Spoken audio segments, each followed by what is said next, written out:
Oi, pessoal! Hoje a gente vai desvendar uma lei que está mudando o jogo da segurança pública no Brasil, a Lei 14.735 de 2023. Pela primeira vez na história, ela cria um padrão, um modelo único para todas as polícias civis do país. É algo grande, viu? E aí, isso já levanta uma baita questão, né? Uma pergunta que vai ser o nosso guia aqui. O que acontece de verdade quando se tenta padronizar a polícia num país continental como o Brasil? É exatamente isso que a gente vai descobrir. Então, para a gente entender bem essa lei, o nosso caminho vai ser o seguinte. Primeiro, o que é essa nova lei nacional? Depois, qual é a missão e os princípios por trás dela? A gente vai ver também como a Polícia Civil fica organizada por dentro, qual o perfil do policial moderno e, claro, no final, as principais novidades e por que elas são tão importantes. Então, vamos começar pelo começo, né? Afinal, o que é essa tal de Lei 14.735? O que essa nova lei nacional para a Polícia Civil realmente diz? Olha, na essência, é bem simples. Logo no artigo 1º, a lei já deixa claro.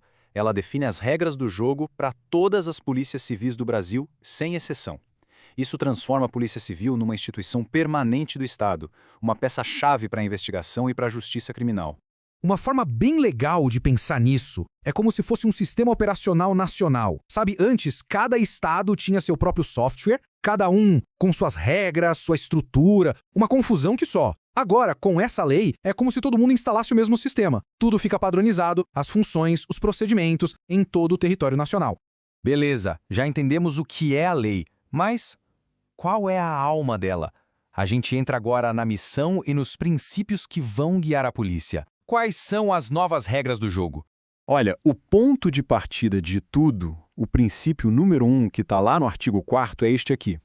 Proteção da dignidade humana e dos direitos fundamentais. Isso vira a bússola moral, o norte ético para qualquer investigação da polícia. E, partindo dessa base, a lei vai listando outros pilares importantes. Por exemplo, o uso da força tem que ser diferenciado, sempre pensando em preservar a vida. A polícia tem que interagir com a comunidade e tem que ter uma unidade, sabe? Os procedimentos têm que ser os mesmos, não importa onde. E, claro, imparcialidade na investigação e valorização do próprio policial. A ideia é essa, criar um policiamento mais moderno, mais humano. E por que isso importa tanto no final das contas? Porque olha só, pela primeira vez a gente tem um padrão ético e de trabalho que vale para todo o policial civil, seja no Acre ou no Rio Grande do Sul. O objetivo é ter uma polícia que atue de forma parecida, previsível e responsável no Brasil inteiro. Certo, já entendemos a filosofia. Agora vamos ver como isso funciona na prática. Vamos mergulhar na estrutura, na anatomia da instituição. Como é que a Polícia Civil se organiza agora? Bom, o artigo 7º desenha a estrutura básica que se apoia em 5 pilares.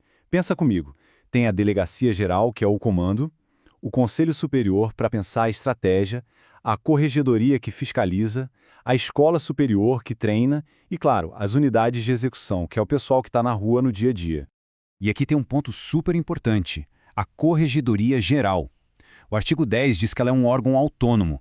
O que isso significa? Que ela funciona como uma fiscalização interna, com liberdade para investigar erros e crimes cometidos pelos próprios policiais. Isso é essencial, né, para garantir que haja responsabilidade e que a sociedade confie na polícia. O outro pilar fundamental é a Escola Superior. E olha que legal, o artigo 11 mostra que o papel dela vai muito além de um simples treinamento. Ela vira um centro de pesquisa, de desenvolvimento profissional, pode até oferecer pós-graduação com o mesmo peso de uma universidade pública.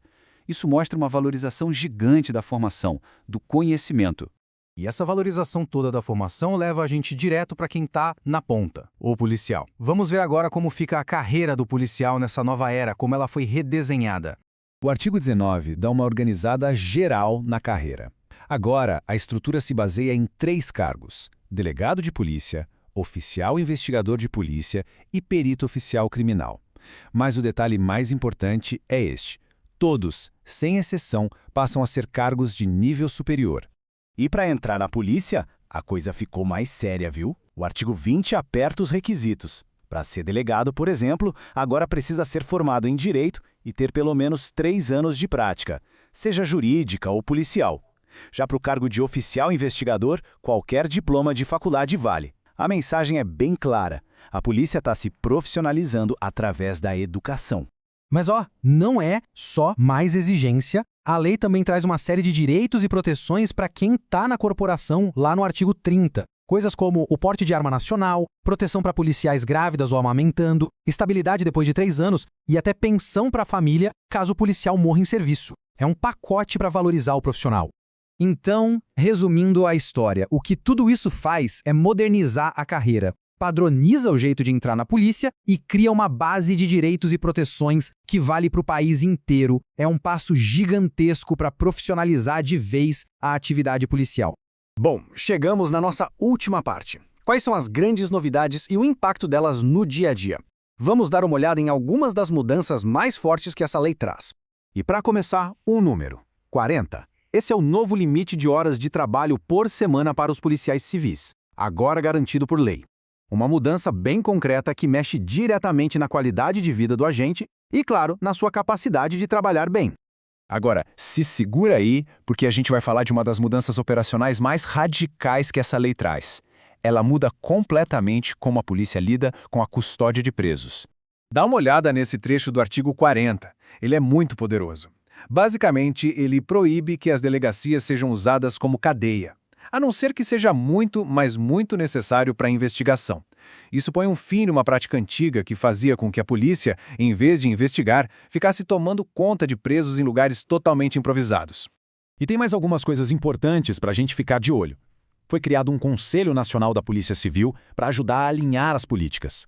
A lei também orienta a transformar os cargos antigos nesse novo cargo de oficial investigador. E até uma coisa simbólica. Agora tem o Dia Nacional da Polícia Civil, no dia 5 de abril. E com isso a gente fecha a nossa análise. Fica claro que a lei quer criar um novo padrão nacional, mais profissional, com regras mais claras para todo mundo.